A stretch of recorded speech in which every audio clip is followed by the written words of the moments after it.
নমস্কার, শুভ সন্ধ্যা। সবাইকে স্বাগত জানিয়ে শুরু করছি এখনকার অনুষ্ঠান অবশ্যই ডক্টর প্লাস। ডক্টর প্লাস একটাই কথা বলে, সুস্থ এবং সুন্দর জীবনের সাথী ডক্টর প্লাস। তাই সুস্থ সুন্দর জীবন একসাথে পেতে হলে অবশ্যই ডক্টর প্লাস।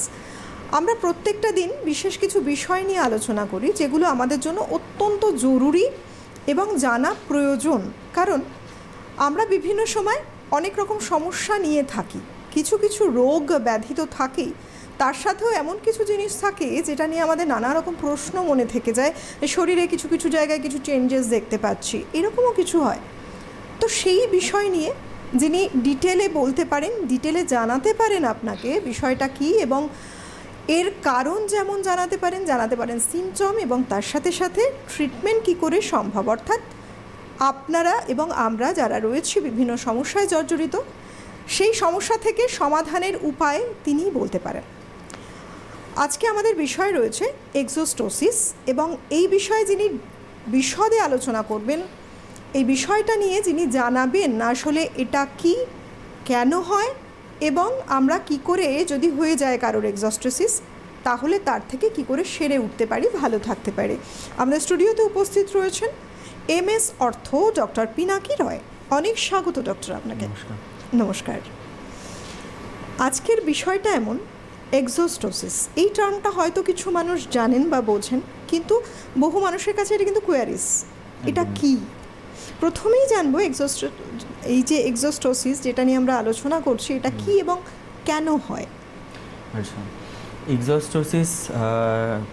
এক্সোস্টোসিসের আরেকটা নাম আছে যেটাকে বলে অস্টিওকন্ড্রোমা।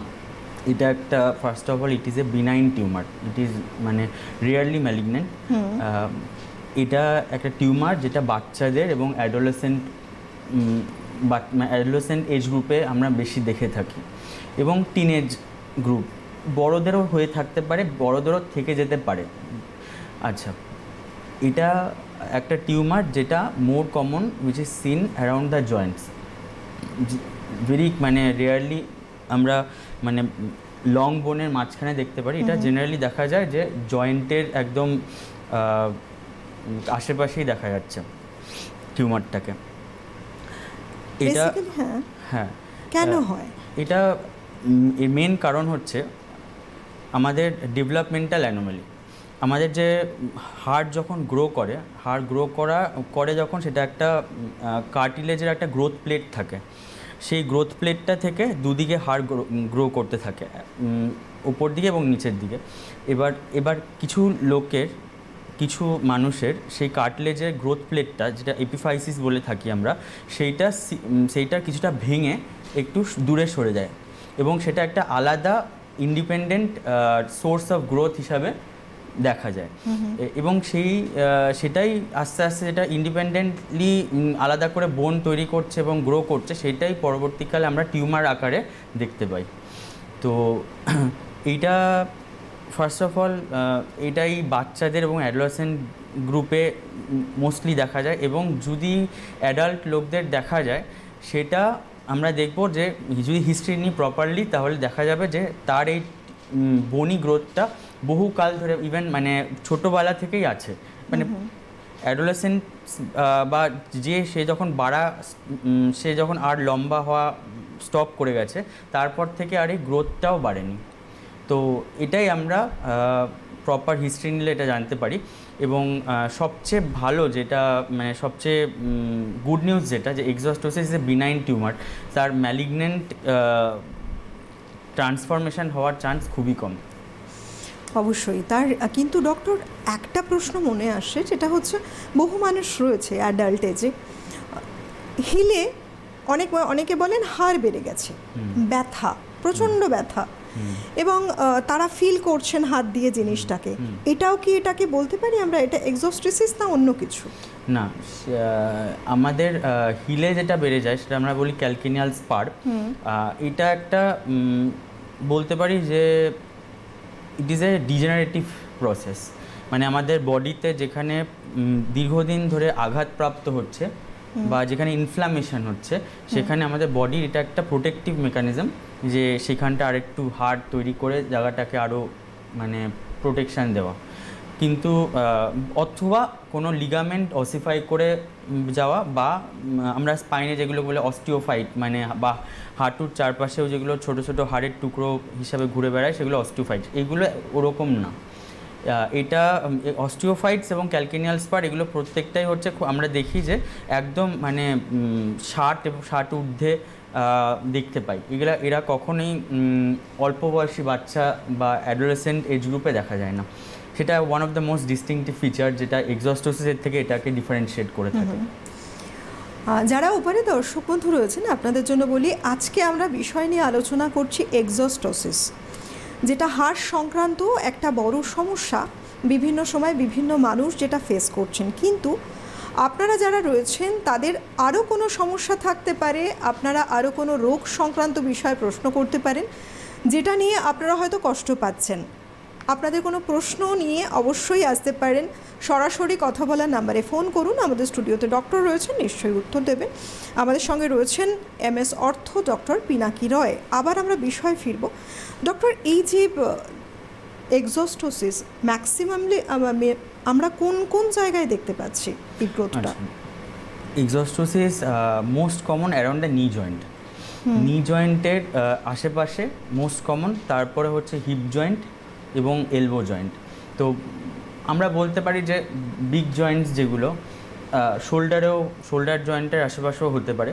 তো আমরা এই বড় জয়েন্টসগুলো আর আশেপাশে আমরা মানে স্মল জয়েন্টের আশেপাশে এক্সস্টোসিস হচ্ছে রিস্ট জয়েন্টের হতে পারে, রিস্ট জয়েন্ট, এলবো জয়েন্ট, এর আশপাশে সমস্ত এক্সস্টোসিসের আমরা দেখে থাকি। ফিঙ্গার, টো, এগুলো হাতে পায়ে এক্সস্টোসিস হওয়ার chance com, but rare but not impossible, but mainly around big Joints. এবং সবচেয়ে এক্সরে করলে যেটা আমরা মানে ডিস্টিংটিভ ফিচার, যেটা দেখে আমরা একদম হলমার্ক হিসাবে এক্সস্টোসিস হিসাবে আমরা স্ট্যাম্প করতে পারি, যে দ্য গ্রোথ আমরা এক্সরে যদি করি তাহলে দেখব যে গ্রোথটা যেটা আছে সেটা it is growing away from the joint, মানে জয়েন্টের থেকে দূরে সরে যাচ্ছে। কখনো আমরা দেখব না যে জয়েন্টের দিকে চলে যাচ্ছে। এবং এক্সরেতে যেটা আমরা দেখি যে সবচেয়ে হয়তো পেশেন্ট একটা বড় টিউমার, মানে ধরুন একটা হয়তো তার হাতে পাচ্ছে একটা 4 to 5 সেন্টিমিটার বড় টিউমার, কিন্তু আমরা যখন এক্সরে করি তখন দেখি যে টিউমারটা কিন্তু আদৌ অত বড় না, কারণ টিউমারটার আশেপাশে একটা কার্টলেজের ক্যাপ থাকে, যেটা এক্সরেতে আমরা রেডিওলুসেন্ট বলে দেখতে পাই না। এবং টিউমারটার যেহেতু কার্টলেজের ক্যাপটাও কিছুটা টিউমারটাকে বড় করে দেখায়, তাই জন্য হাতে হয়তো টিউমারটা অনেক বড় পাওয়া যায়, কিন্তু এক্সরে করলে দেখা যায় যে টিউমারটা হয়তো অনেকটাই ছোট, তার চারপাশে কার্টলেজের ক্যাপটা ইনভিজিবল, যেটা এক্সরেতে দেখা যায় না। এবং এই মানে মেনলি যারা এক্সস্টোসিস নিয়ে প্রেজেন্ট করে তাদের মেন সমস্যা হচ্ছে যে হয়তো মানে রেস্ট্রিকশন ইন জয়েন্ট মুভমেন্টস, মানে যদি একটা জয়েন্টের আশেপাশে যদি কোনো বনি গ্রোথ থাকে তাহলে তার জয়েন্টের যে প্রপার মুভমেন্ট, যে range of motion of the joint, সেইটা হয়তো কমে যায়। ধরুন মানে যা বাচ্চাদের যদি হাঁটুর আশেপাশে এরকম ছোটোখাটো টিউমার হয় তাহলে সে নিচে বসে হয়তো বাবু হয়ে বসতে পারবে না, বা পায়খানা করার মতো নিচে স্কোয়াট করতে পারবে না। হ্যাঁ, এবং যদি এলবোতে হয় তাহলে এলবোর রেস্ট্রিকশন অফ মুভমেন্ট হতে পারে, বা হাতে হয় হাতের রেস্ট্রিকশন অফ মুভমেন্ট হতে পারে। তো রেস্ট্রিকশন অফ মুভমেন্ট, এবং যদি নি জয়েন্টের আশেপাশে হয় ইনভলভিং দ্য ফিবুলা বলে আমাদের একটা ছোট হাড় আছে, যেটা সরু হাড়, যেটা আমাদের not the main bone of the weight bearing bone, কিন্তু আমাদের আরেকটা পাশে একটা ছোট হাড় থাকে, সেই হাড়টার আশেপাশে একটা নার্ভ থাকে যেটা কমন পেরোনিয়াল নার্ভ। সেই নার্ভটাকে যদি কোনোভাবে জড়িয়ে ফেলে হাড়টা, বা নার্ভের চারপাশে যদি হাড়ের গ্রোথ হয়, তখন তার ফুট ড্রপ নিয়ে বা নার্ভের পলসি যেটাকে বলি, নার্ভের উপর চাপ পড়ার জন্য আমরা যেটাকে বলি যে পায়ের পাওয়ার কমে যাওয়া, পায়ের জোর কমে যাওয়া, মানে পায়ের পাতাটা হয়তো ফুট ড্রপ যেটাকে আমরা বলি, সেইটা নিয়ে প্রেজেন্ট করতে পারি। বা যে কোনো জায়গায় যদি তার এলবোতেও যদি তার এক্সস্টোসিস হয়, তাই সেখানে আশেপাশের নার্ভের ওপরে যদি চাপ দেয় তখন তার সেই পার্টিকুলার নার্ভের উইকনেস হিসাবে প্রেজেন্ট করতে পারে। এটা ভীষণ একটা পেইনফুল কন্ডিশন, যেটা আপনি বলছেন যে ব্যথা হবে, রেস্ট্রিকশন, মুভমেন্টের রেস্ট্রিকশন হবে, এটা কিন্তু সত্যিই পেইনফুল। মানে আজকে যদি একটি মানুষ খুব স্বাভাবিকভাবে চলাফেরা না করতে পারে, মুভমেন্ট যদি ঠিকঠাক না করতে পারে, এটা তার জন্য একটা ভীষণভাবে যন্ত্রণাদায়ক। না, এটা কিন্তু পেইনফুল না, তার কাছে যন্ত্রণাদায়ক যে সঠিকভাবে সে মুভ করতে পারছে। হ্যাঁ, ওইটা হতে পারে যে যন্ত্রণাটা অনেক যন্ত্রণা, কিন্তু এক্সস্টোসিস যদি পেইনফুল হয় তাহলে কিন্তু আমাদের মানে আরো 4টে অ্যালার্ম বেজে যাবে। একজন দর্শক বন্ধু রয়েছেন, নমস্কার, কে বলছেন? উনি পরীক্ষা করলো, এক্সরে করলো, করার পর বললো এটা অপারেশন। কোথা থেকে কে বলছেন আপনি? কিন্তু এখন এই ফোলাটা কমে গেছে, কিন্তু আমি হায়দ্রাবাদ গিয়েছিলাম, ওইখানে ডাক্তারবাবু, অর্থোপেডিক ডাক্তারবাবুকে দেখিয়েছি। উনি বললেন যে এখন কিছু দেখা যাচ্ছে না, উনি কোনো টেস্ট করেননি, এখন ফোলাটা কমে গেছে। কোথায় ফোলাটা কোথায়? এটা টিউমার। ফোলাটা কি করতে ডক্টর, কিছু বোঝা গেল? বুঝতে পারেন আপনি আরেকবার বলুন আপনার কি প্রবলেম, কোথা থেকে কে বলছেন এবং কি সমস্যা? এখন তো টিউমার বললে ভয় পাই। হ্যালো, হ্যাঁ, আপনি বলুন, আমরা শুনছি, কিন্তু কি হয়েছে সেটা বলুন। বেশ, আপনি সঙ্গে থাকুন। প্রথমত আপনারা যারা ফোন করছেন, আপনাদের কি সমস্যা সেটা পরিষ্কারভাবে না জানলে ডক্টরবাবু কি করে আনসার দেবেন বলুন? পরিষ্কারভাবে বুঝতে হবে, তাই যেটা বলছেন খুব স্পষ্টভাবে একটু বলবেন, তাহলেই কিন্তু উত্তর দেওয়া সম্ভব। হ্যাঁ ডক্টর, আমরা যেটা বলছিলাম, মানে একটি মানুষ দেখা যাচ্ছে তার মুভমেন্টগুলো রেস্ট্রিকশন হয়ে যাচ্ছে, সঠিকভাবে সে মুভ করতে পারছে না, এটা তার কাছে অনেকটা পেইনফুল। মানে এটা ব্যথা নয়, এটা অন্যরকম ব্যথা, যে সঠিকভাবে মুভ করতে পারছে না। এটা কি আদৌ হার্মফুল, এটা কি ক্ষতিকারক দিক রয়েছে মুভমেন্ট রেস্ট্রিকশন ছাড়া? মুভমেন্ট রেস্ট্রিকশন ছাড়া যদি দেখা যায় যে টিউমারটা একটু বেশি বেড়ে যাচ্ছে, তো রেস্ট্রিকশন অফ মুভমেন্ট কিন্তু একটা ইন্ডিকেশন ফর সার্জারি। যে আমার রেঞ্জ অফ মোশন, আমি স্কোয়াট প্রপার করতে পারছি না, বা আমি নিচে বসতে পারছি না, আমি আমার ডেইলি একদম তাই অ্যাক্টিভিটিস অফ। তবে একজন দর্শক বন্ধু রয়েছেন, নমস্কার, কে বলছেন? হ্যাঁ, আমি পুষ্পিতা শর্মা বলছি, কাকুরগাছি থেকে। আমার সমস্যা হচ্ছে আমার ডান হাতের বুড়ো আঙুলে যে মাঝখানে যে জয়েন্টটা, ওখানে একটুখানি হাড় বেড়ে এসেছে, আর একটা কপালের ওপরে একটা ছোট্ট, ওটা মুসুরির ডালের মতো একটা গ্রোথ হচ্ছে হাড়ে, আর সেটা কি মানে বাড়ছে না, কিন্তু ওইভাবেই উঁচু হয়ে রয়েছে। এটা সম্বন্ধে আমি একটু জানতে চাই, এটা কি মানে ম্যালিগন্যান্ট হওয়ার কোনো সম্ভাবনা আছে?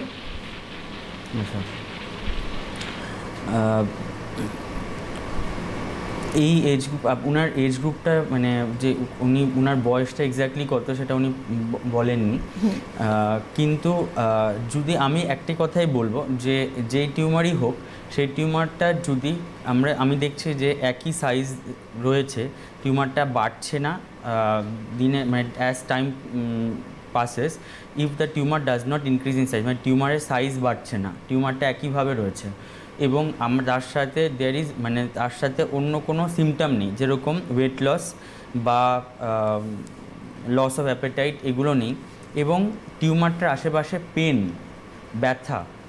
ব্যথা, ইনফ্লামেশন, রেডনেস, এগুলো যদি না থাকে, তাহলে আমরা কিন্তু ধরেই নিতে পারি যে টিউমারটা হয়তো বিনাইন টিউমার। সেটা যে কারণেই হয়ে থাকুক, সেটা উনার যেহেতু স্ক্যাল্পে হয়েছে বা কপালে হয়েছে, সেটা হয়তো কোনো বনি ওভারগ্রোথও হতে পারে, অথবা কোনো ফ্যাট গ্লোবিউল মানে লাইপোমা টাইপেরও হতে পারে। তো সেটা যে কারণেই হোক, তো যদি দেখা যায় যে টিউমারটা কোনোভাবে বাড়ছে না, তাহলে কিন্তু আমি ধরে নিতেই পারি যে টিউমারটা হয়তো ম্যালিগন্যান্ট না, হয়তো বিনাইনি। যদি দেখা যায় যে টিউমারটা হঠাৎ করে বেড়ে যাচ্ছে এবং তার আশেপাশে পেন আছে, রেডনেস আছে, সোয়েলিং আছে, তাহলে কিন্তু আমাকে ইমিডিয়েটলি ডাক্তারের পরামর্শ নিতে হবে, এবং দরকার হলে বায়োপসি করে দেখতে হবে যে কী ধরনের টিউমার। এবং বুড়ো আঙ্গুলে যে বলছেন যে হাড় বেড়েছে, সেটা অনেক ক্ষেত্রেই দেখা যায় যে ইনফ্ল্যামেটারি, মানে কোনো পার্টিকুলার লিগামেন্ট বা টেন্ডনের নিয়মিত ইনফ্লামেশন হওয়ার জন্য তার চারপাশে একটু হালকা করে বনি ওভারগ্রোথ হতেই পারে। সেটা নিয়ে আমার মনে হয় না খুব একটা চিন্তার আছে। যদি সেটা ওই যে আবার বললাম যে সাইজে বাড়ে এবং তার সঙ্গে রেডনেস, সোয়েলিংস এগুলো যদি থাকে, তাহলে আমাদের ডক্টরের পরামর্শ নিতে হবে। এটা যদি না হয় তাহলে আমরা এখনকার মতো পেন ম্যানেজমেন্ট এবং হট কম্প্রেস, ফোলার ওষুধ, ব্যথার ওষুধ এগুলো খেয়ে কিন্তু, এবং একজন ডাক্তারের পরামর্শ নিয়ে খেতে হবে। এগুলো খেয়ে একবার দেখতে পারি যে জিনিসটা কতটা আমাদের ইমপ্রুভ করছে। একদমই তাই। যদি মনে করছেন ডক্টরকে দেখাতে চান, কনসালটেশন নিতে চান, হেল্পলাইন নাম্বারে ফোন করুন। রয়েছে আরও একজন দর্শক বন্ধু। নমস্কার, কে বলছেন? হ্যালো, বলুন। বলছি যে আমি ডাক্তারবাবুর সঙ্গে পরামর্শ করতাম।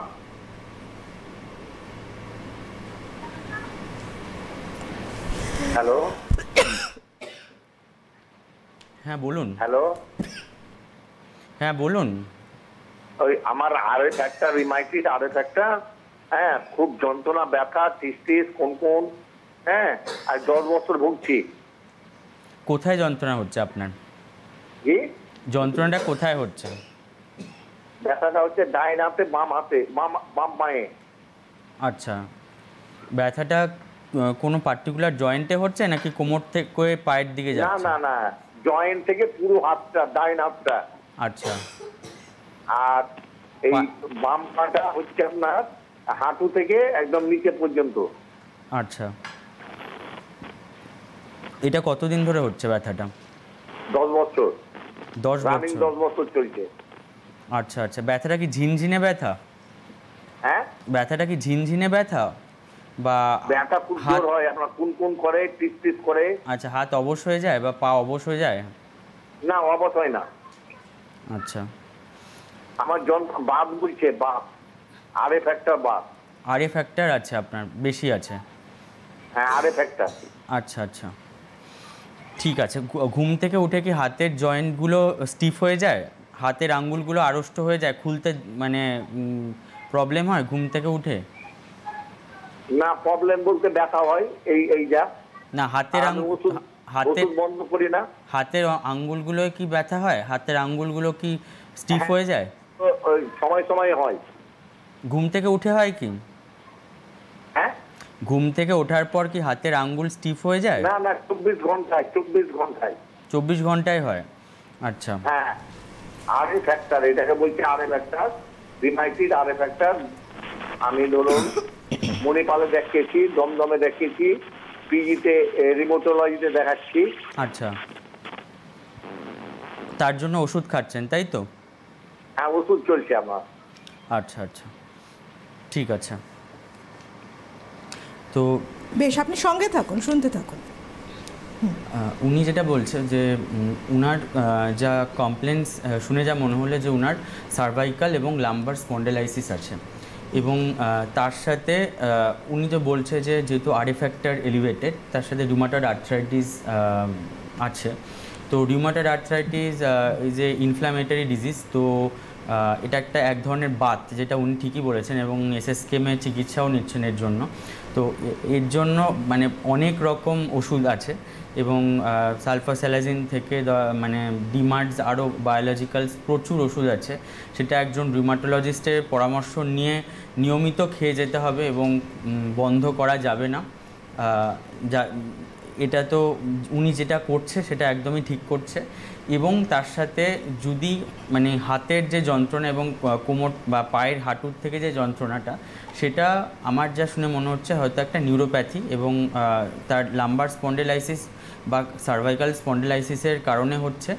তো সেটার জন্য একজন অর্থোপেডিশিয়ানকে দেখিয়ে তার কিছু ওষুধ খাওয়া বা ট্র্যাকশান নেওয়া, এগুলো করতে হবে। দরকার হলে একটা এক্সরে করা, ঘাড়ের এক্সরে, এবং লাম্বার স্পাইনের একটা এক্সরে করা, কিছু ব্যায়াম এবং ফিজিওথেরাপি এগুলো করাই যায়, যেগুলো একজন বাড়িতে যদি নিয়মিত অনেকে এই ব্যায়ামগুলো করে তাহলেও কিন্তু অনেক ভালো থাকে, এবং তার লাম্বার স্পন্ডেলাইসিস এবং সার্ভাইকাল স্পন্ডেলাইসিসের পেনগুলো অনেক কম থাকে। তার সাথে সাথে কিছু নিয়ম মেনে চলা, যেরকম কোমর ঝুঁকিয়ে কোনো কাজ করা যাবে না, সামনে ঘাড় নিচু করে কোনো কাজ করা যাবে না, তার সাথে কোমরে একটা লাম্বোস্যাক্রাল বেল্ট পরা, ভারী জিনিস না তোলা, সামনে ঝুঁকে না কাজ করা, এগুলো আমার মনে হয় মেনে চলতে হবে।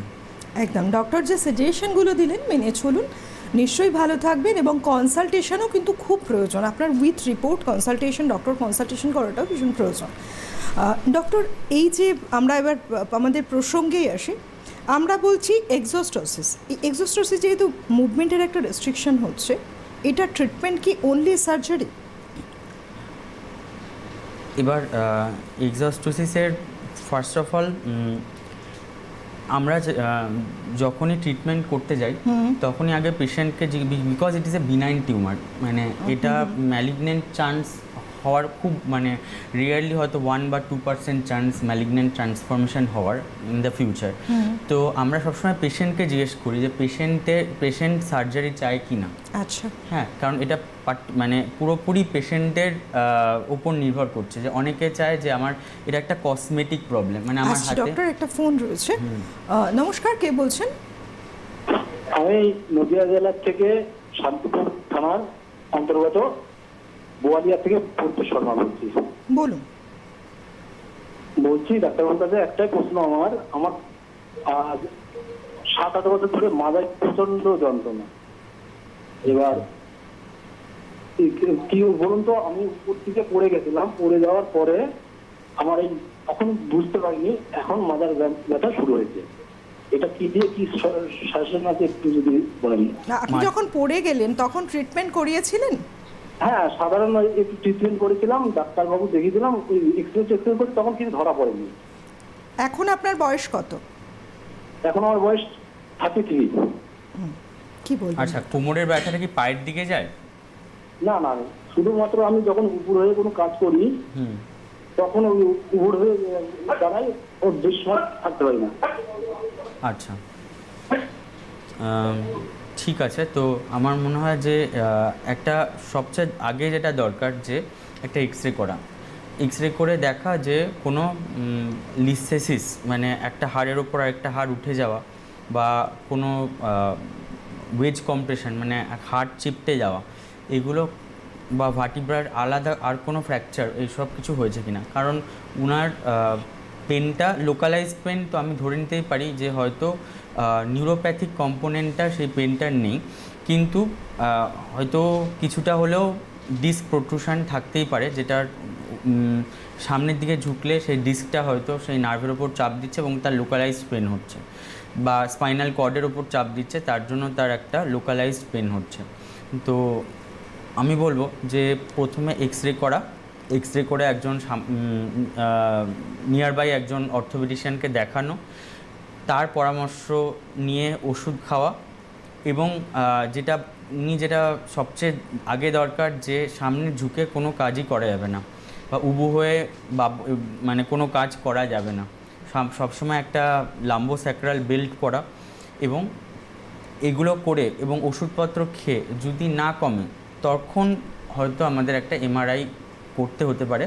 কিন্তু আমার মনে হয় আগে ওষুধ খেয়ে এবং এক্সরে করে করি যদি, তাহলে তাতেই আমরা almost 90 to 70% of the picture আমাদের কাছে ক্লিয়ার হয়ে যায়, যে এক্স্যাক্ট কতটা জিনিসটা গুরুতর এবং কতটা ট্রিটমেন্ট নেওয়ার দরকার আছে। আচ্ছা, এই কন্ডিশন দেখে সেই বুঝে ট্রিটমেন্ট পদ্ধতি এগিয়ে চলবে। এই যে এক্সোস্টোসিসের ট্রিটমেন্ট পদ্ধতি, এটা কি আছে, কি কি ট্রিটমেন্ট পদ্ধতি রয়েছে? আচ্ছা, এক্সোস্টোসিস প্রথম কথা হচ্ছে যে আমরা পেশেন্টকে জিজ্ঞেস করি যে উনি কেন ট্রিটমেন্ট চান। যে অনেক পেশেন্টই আমরা দেখি যে হাতে তার এক্সোস্টোসিস আছে, বা কোনো তার পার্টিকুলার জয়েন্টে এক্সোস্টোসিস আছে, কিন্তু পেশেন্ট সেটা নিয়ে খুব একটা কনসার্ন না। আচ্ছা, মানে তার ডেইলি অ্যাক্টিভিটিস অফ লিভিংয়ে সেটা খুব একটা হ্যাম্পার করছে না, তাহলে কিন্তু আমরা সেই টিউমারকে হাত দেব না। আচ্ছা, কারণ এক্সোস্টোসিস একটা পার্টিকুলার এজ গ্রুপের পরে, মানে যখন গ্রোথ কমপ্লিট হয়ে যায়, বাট ফিমেলসদের আগে গ্রোথ কমপ্লিট হয় এবং মেলসদের একটু বাদে, মানে একটু পর অবধিও তারা গ্রোথ কমপ্লিট হয়, বিকজ ফিমেলদের ইস্ট্রোজেন পিউবার্টির পরে সিক্রিট হয় বেশি বলে গ্রোথ প্লেট আগে ক্লোজ করে দেয়, তার জন্য ফিমেলদের গ্রোথ কমপ্লিট হয়ে যায় আগে। তো গ্রোথ কমপ্লিট হয়ে যাওয়ার সাথে সাথে কিন্তু এক্সোস্টোসিসের বাড়াও কিন্তু আর বন্ধ হয়ে যায়। গ্রোথ কমপ্লিট হওয়ার পরে যদি কোনো এক্সোস্টোসিস টিউমারটা বাড়ছে, তার মানে বুঝতে হবে যে সেই টিউমারে কোনো ম্যালিগনেন্ট চেঞ্জ আসছে। তো যদি পেশেন্ট যদি বলে যে না আমার কোনো কসমেটিক প্রবলেম আছে, যে আমার এই জায়গাটা ফুললে আমার দেখতে খারাপ লাগছে, কসমেটিক কজ মানে অথবা আমার লিমিটেশন অফ মুভমেন্ট, মানে আমি পুরো হাতটা ফ্লেক্স করে আমার মুখে আমার খাবারটা তুলতে পারছি না, অথবা আমি নিচে পুরো মাটিতে বসতে পারছি না, তো এই যদি তার ডেইলি অ্যাক্টিভিটিস অফ লিভিংয়ে প্রবলেম থাকে এবং তখন আমরা সার্জারি দিয়ে থাকি, অথবা কোনো যদি নার্ভের উপরে চাপ দেয় তখন আমরা করে থাকি। অ্যাজ পার নিডস আপনারা সাজেস্ট করে থাকেন। অবশ্যই সুস্থতাই একমাত্র লক্ষ্য হওয়া উচিত, সঠিক সময়ে ডক্টরের পরামর্শ নেওয়া উচিত। আজকের মতো সময়টা একেবারে হাতে নেই। অনেক ধন্যবাদ আপনাকে, ধন্যবাদ আপনাদের সবাইকে। নমস্কার।